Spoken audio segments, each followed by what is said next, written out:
Bharatiya Janata party ने श्यामा प्रसाद मुखर्जी से लेकर मेरे तक जितने भी घोषणा पत्र बाहर निकाले, सब में एक आता था, हम कश्मीर से धारा 370 को समाप्त कर दें, हम कश्मीर से 35 को समाप्त कर। मुझे कई कार्यकर्ता पूछते थे, देश भर में मेरा प्रवास होता कि साहब एक घोषणा पत्र से ये वाक्य कब हटेगा। मैंने बोला आपको क्या आपत्ति है वाक्य से? कि वाक्य से आपत्ति नहीं है, 370 से आपत्ति है, वो कब हटेगा? क्योंकि 2014 में हमारे पूरे बहुमत की सरकार थी, वो पूछते थे। 2019 में आप सबने परिश्रम किया, महाराष्ट्र की जनता ने झोली मोदी जी की कमल से भर दी और पूर्ण बहुमत की फिर से सरकार आई और 5 अगस्त 2019 को मोदी जी ने संविधान से धारा 370 और 35 को उखाड़ कर फेंक दिया और खून का कतरा भी नहीं हुआ, एक गोली नहीं चलानी पड़ी। जो कहते थे खून की नदियां बहेगी, वो देखते ही देखते रह गए और आज हमारा कश्मीर भारत मां का मुकुटमणि आज भारत के साथ हमेशा के लिए जुड़ गया। ये काम तभी होते हैं जब कोई करने का ठान कर बैठ जाए। अभी कुछ दिन पहले काशी विश्वनाथ का कॉरिडोर का लोकार्पण नरेंद्र मोदी जी ने किया। देखा है या नहीं देखा है भाई? जरा जोर से बोलो, देखा है या नहीं देखा है? मैं कई बार बाबा विश्वनाथ के दरबार में गया था और वहां देखकर दिल में से बहुत ऊंडा निश्वास निकलता था। क्या स्थिति है, क्या भव्य दरबार था बाबा का, क्या हो गया। और देखते देखते देखते, और ये स्थिति आज की नहीं थी, औरंगजेब से लेकर आज तक जो भी वहां दर्शन करने जाता था मन मसोकर निकलता था। बाबा के दर्शन का आनंद तो होता ही था, मगर बाबा की स्थिति देखकर बहुत दुख होता था। आज औरंगजेब से लेकर आज तक जितने लोगों ने जी जलाया था, वो सभी का तर्पण नरेंद्र मोदी जी ने कर दिया और वहां पर एक भव्य कॉरिडोर का निर्माण। मैं इसलिए कह रहा हूं कि हम जो कहते हैं वो करते हैं, हमें झिझक नहीं, हमें कोई शर्म नहीं। हम जो कहते हैं वो करते हैं। हमने अयोध्या में राम मंदिर भी बनाया, बाबा विश्वनाथ का दरबार भी फिर से सजाया और विंध्यवासिनी के मंदिर को भी फिर से एक बार बनाने का काम भारतीय जनता पार्टी की यूपी सरकार ने किया है। मित्रों, महाराष्ट्र के अंदर भी संत ज्ञानेश्वर महाराज की पालकी का मार्ग हो, संत तुकाराम महाराज के पालकी का मार्ग का शिलान्यास हो,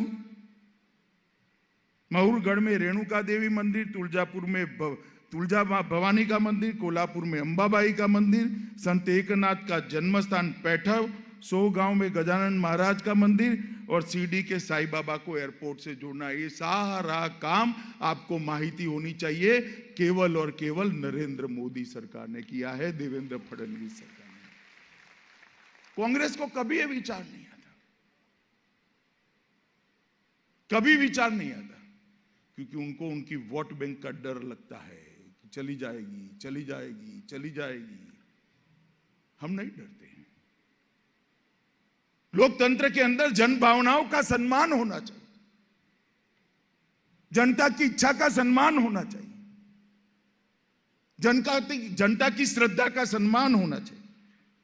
और इसी तरह आज मैं बिल्कुल विश्वास के साथ आपके सामने कहता हूं कि प्रधानमंत्री नरेंद्र मोदी जी भारतीय संस्कृति के संवाहक और ध्वज प्रवर्तक बनकर पूरे विश्व के अंदर सम्मान के अधिकारी बने हैं। इसमें हम सबको गौरव होना चाहिए। कोरोना महामारी आई, देश भर के हेल्थ सेक्टर के पंडित जो जानकार थे वो शंका व्यक्त करते थे कि भारत का हाल क्या होगा। ये बात सही थी, कोई हमारे लिए खराब सोचने वाले लोग वो नहीं थे। हमारी स्वास्थ्य इंफ्रास्ट्रक्चर की सुविधाएं ठीक नहीं थी। देश भर में एक ही लेबोरेटरी थी, जो कोरोना पॉजिटिव और नेगेटिव बता सकती थी, पुणे में थी। आप बताइए 130 करोड़ देश में एक लेबोरेटरी से भला कोरोना को कैसे कंट्रोल कर सकते? आज हर जिले में 2 लेबोरेटरी है। आज ऑक्सीजन सिलेंडर वाले बेड के संख्या 10 गुना बढ़ चुकी है। वेंटिलेटर वाली संख्या अनेक गुना बढ़ चुकी है। 50 बेड से ज्यादा वाले अस्पताल 2 साल के अंदर सब स्वयं अपना ऑक्सीजन बनाएंगे। ये सारा काम केवल 1.5 साल के अंदर हमने किया है, और कोरोना से लड़ते लड़ते लॉकडाउन के समय में किया है। और वैक्सीनेशन, पोलियो से लेकर कई वैक्सीन कांग्रेस के समय में ढूंढ ली गई, उसके बाद 10-10 साल तक वैक्सीन यहां पहुंची भी नहीं थी, देने का तो सवाल ही नहीं। भारतीय जनता पार्टी की सरकार, मेरी सरकार, आपकी सरकार और हमारे नेता नरेंद्र मोदी ने 130 करोड़ की आबादी का वैक्सीनेशन देखते देखते देखते समाप्त करने के कगार पर हम पहुंच गए। 155 डोज लग गए। और मैं जानकारी के आधार पर कहना चाहता हूं, वैक्सीन देने की और इसके एक्नॉलेजमेंट की सबसे सटीक व्यवस्था पूरे विश्व में अगर सबसे अच्छी है तो हिंदुस्तान में है। यूरोप और अमेरिका भी इसका सर्टिफिकेशन ऐसे नहीं कर सकते। आप वैक्सीन ले लो, 30 सेकंड के अंदर मोदी जी की फोटो के, हंसती हुई फोटो के साथ आपका सर्टिफिकेट आ जाएगा कि आपका वैक्सीनेशन का पहला डोज समाप्त, दूसरा डोज समाप्त, आप 100% वैक्सीनेटेड हो। एक कोविन ऐप कितनी दूरदर्शिता होगी कि वैक्सीन बनने के 8 महीने पहले कोविन ऐप बन गया था, इसका ट्रायल रन हो चुका था। और अभी कहा, मैं तो अब उनकी तबीयत ठीक नहीं है, भगवान उनको जल्दी स्वास्थ्य प्रदान करे, मगर जब अच्छी थी तब भी महाराष्ट्र की जनता ढूंढती थी कहां है सरकार। ढूंढती थी या नहीं ढूंढती थी? जरा जोर से बोलो भाई, ढूंढती थी या नहीं ढूंढती थी? और मोदी जी ने 20 बार सारे राज्यों के मुख्यमंत्रियों के साथ संवाद किया, 3 बार राज्यपालों के साथ संवाद किया, ढेर सारे अस्पतालों के साथ ऑनलाइन बातचीत करी और 130 करोड़ लोगों को कोरोना की लड़ाई के साथ जोड़ दिया। मित्रों, एक बार 65 की लड़ाई के वक्त जब अमेरिका ने धमकी दी थी कि हम आपको चावल नहीं भेजेंगे, तब लाल बहादुर शास्त्री ने देश की जनता का आह्वान किया था कि शनिचर के दिन कोई चावल न खाए, और पूरे देश में शनिचर के दिन कभी चावल नहीं पकते थे। और आज नरेंद्र मोदी जी ने एक आह्वान किया कि आप कोरोना के खिलाफ जागरूकता के लिए घंटी बजाओ। पूरा देश थाली और घंटी लेकर बाहर आकर घंटी बजाता था। उन्होंने कहा, जिन्होंने काम किया इसके प्रति श्रद्धा व्यक्त करने के लिए घर में एक दिया जलाओ। जिसके घर में कोई दिन दिया नहीं जलता था, उसके घर में भी उस दिन दिया जल गया, क्योंकि नरेंद्र मोदी ने आह्वान किया था। उन्होंने कहा, हमें स्वयं शिस्त रखनी पड़ेगी, इसके लिए जनता कर्फ्यू करो, पुलिस कोई नोटिफिकेशन नहीं निकालेगी, एक दिन पूरा देश की जनता बाहर नहीं आएगी। 130 करोड़ की जनता अपने आप को घर में बैठकर बंद कर लिया, कोई सरकारी सूचना के बगैर। ये जो स्वीकृति है हमारे नेतृत्व की, ये जो स्वीकृति है हमारे नेता की, मित्रों, ये हमारी बहुत बड़ी स्ट्रेंथ है। उसको हमें सम्मान भी होना चाहिए, उसको ध्यान में भी रखना चाहिए। मित्रों, मैं यहां आया हूं तब